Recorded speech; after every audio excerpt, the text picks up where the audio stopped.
আরে তুমি ভয় পাইও না, ভাইয়া ঠিকই আমাদের সম্পর্কের কথা মাইনে নিবে। দেখো আমি বুঝাইলেই ভাইয়া মাইনে নিবে, তুমি এত টেনশন করো না। আর যদি না মানে? আরে ভয় নাই তো, ভাইয়াকে ঠিকই আমি মানাইতে পারবো। বুঝো না, আমি তার একমাত্র বোন, সে অবশ্যই আমার কথা শুনবে। আচ্ছা ঠিক আছে, তারপর যদি কিছু হয়? আরে তারপর তুমি ভয় পাইতেছো কেন? যদি ভাইয়া না মাইনে নেয় তখন আমরা পালাইয়া যাবো, সমস্যা নেই।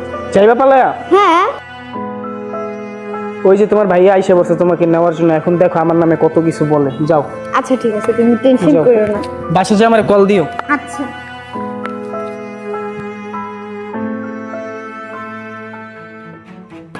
কিরে বোন, তোরে আমি এতবার বলার পরও তুই কেন ওই ছেলের সাথে দেখা করস? তোরে আমি কেন বুঝাইতে পারি না যে ছেলেটা ভালো না?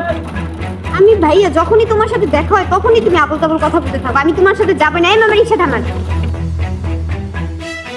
বোন তুই কিন্তু আমার ভুল বুঝতেছস। কি ভুল বুঝতেছি ভাইয়া? আমি তোমাকে, বাবা মা মারা যাওয়ার পর তোমার কাছ থেকে তো আমি কিছুই পাই নাই তেমন কিছু। এখন একটা ছেলেকে ভালোবাসি, তুমি সেটাও আমাকে দিতে চাও না। তোমার সমস্যাটা কি ভাইয়া? ওকে নিয়ে তোমার এত মাথা ব্যথা কেন? বোন তুই এখন বুঝোস না, যখন বুঝবি তখন শুধু আফসোস করবি। কি বুঝবো ভাইয়া, আর কি আফসোস করবো? তুমি আমার মুডটাই নষ্ট করে দিলা। যাও, আমি যাবো না তোমার সাথে। মামা জান তাইলে।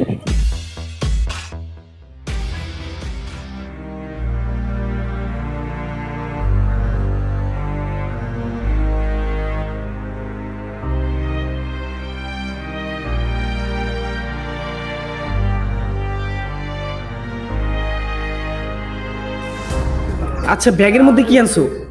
আসলে ব্যাগের ভিতরে জামা কাপড় আনতে পারি নাই, বহুত কষ্ট করে টাকা পয়সাগুলো নিয়ে আসছি। জামা কাপড় আনো নাই, তাহলে তুমি টাকা পয়সা কেন আনছো? আমি কি তোমার টাকা পয়সা আনতে বলছিলাম? এটা একটু অগ্রিম করলা না? আসলে জামা কাপড় আনি নেই, টাকা আনছি। টাকা থেকে আমি 50,000 টাকা দিয়ে অনেকগুলো ড্রেস কিনতে পারবো, কিন্তু এখন তো তোমার হাতে টাকা নাই। তাহলে আমরা কিভাবে পালাবো? বুঝার চেষ্টা করো একটু। আচ্ছা ঠিক আছে, দাঁড়াও তুমি একটু। এখানে তো প্রায় 2 লক্ষ টাকার মতন আছে। এতগুলো টাকা কি করা যায়? আচ্ছা দেখি কি করা যায়। আচ্ছা ঠিক আছে, বাদ দাও, ব্যাগটা আমার কাছে দাও, আমি টিকিটটা কেটে আনি। আচ্ছা ঠিক আছে, তুমি এখন অন্য সব কথা বাদ দাও আর তাড়াতাড়ি টিকিটটা কাইটা আনো। এখান থেকে আমাদের ভাগতে হবে, ভাইয়া এসে পড়বে এখানে কিন্তু। আচ্ছা ঠিক আছে, তুমি এখানে 2টা মিনিট দাও, আমি টিকিটটা কাটি, এখানেই দাঁড়াও। আচ্ছা ঠিক আছে।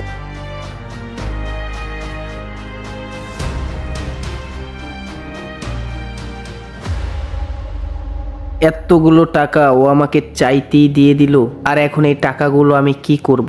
এই টাকাগুলো নিয়ে কি ভেগে যাব? না, ও তো আমাকে অনেক ভালোবাসে, না অনেক কষ্ট পাবে। ওর সাথে এই কাজটা করা আমার উচিত হবে না, নাকি ভেগে যাব? এতগুলো টাকা হাতের সামনে পেয়েও যদি হাতছাড়া করি, সেটা তো হতে পারে না। চাওয়ার পরে হবে, পরে দেখা যাবে। আগে এই টাকাগুলো নিয়ে আমি ভেগে যাই। উফ, কতক্ষণ হয়ে গেল, এখনো আসলো না। পাটা ব্যথা হয়ে গেল। না, একটু বসি, দেখি ততক্ষণ আসে কিনা।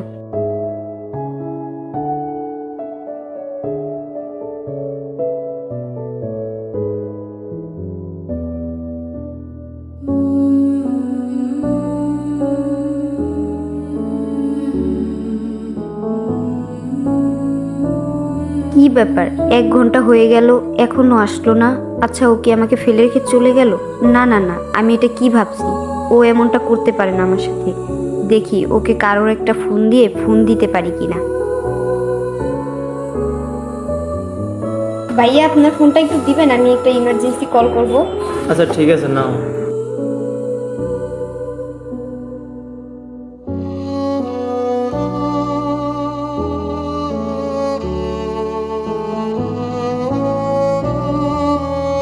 আর ফোনটা বন্ধ বলতেছে কেন? না, আরেকবার দিয়ে দেখি তো।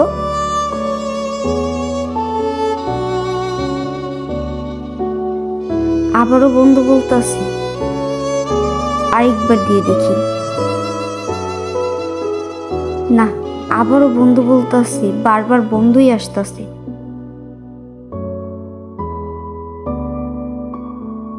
আজকে ভাইয়ার কথাটাই সত্যি হয়ে গেল। আমি এতদিন কারে বিশ্বাস করছি? ওর মতো একটা বেঈমানরে বিশ্বাস করছি, আজকে ও আমার ঠকাইয়া চলে গেল। আমি এখন কি করব? ভাইয়ার সামনেও তো যেতে পারবো না।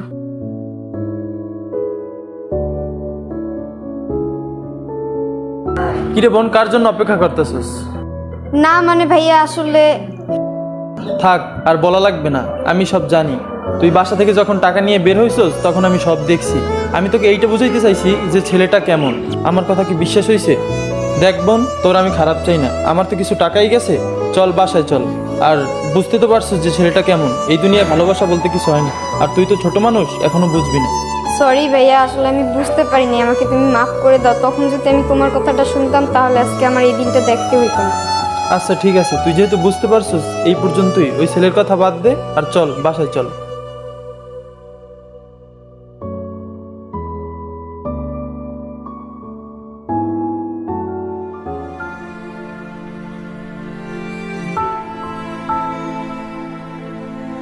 কি রে, এটা আপন না? ও নতুন রিলেশন করে এখন। যাক, ওরা তো দেখি বেশ সুখেই আছে, ভালোই আছে। থাক, সমস্যা নেই, ওর বিচার আল্লাহ করবে। আসলে এই দুনিয়ায় ভালোবাসা বলতে কিছুই হয় না। ওই যে একটা কথায় আছে না, ফুল সুন্দর তবে পচে গেলে অসুন্দর, ঠিক তেমনই ভালোবাসাও সুন্দর, প্রয়োজন ফুরিয়ে গেলেই অসুন্দর।